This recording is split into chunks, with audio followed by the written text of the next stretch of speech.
I might not be an Indian, but I have fallen head over heels for the incredible world of Indian cuisines. And today I'm going to show you how to make the most softest naan ever. You're going to start by mixing your dry ingredients, which is the flour, baking powder, baking soda, and salt. Go in with your plain yogurt, oil, and some water. Knead this for about 5 minutes until very smooth. Place the dough in a greased bowl, cover it up, and let it rest for an hour. After an hour, you're going to divide the dough into equal-sized portions. Roll the naan one at a time on a lightly floured surface and brush some water lightly on one side of the naan. Traditionally, naan is cooked in a tandoor or on a tawa, but yeah, I know not everyone has one at home, so I got you covered.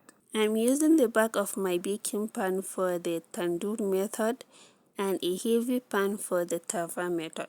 So basically, you just place the water side of the naan on the pan. As soon as the naan starts bubbling, turn the pan upside down to cook the top of the naan directly on the flame. Brush some butter to give it a shiny look. And there you have it. I served mine with a rich and creamy butter chicken.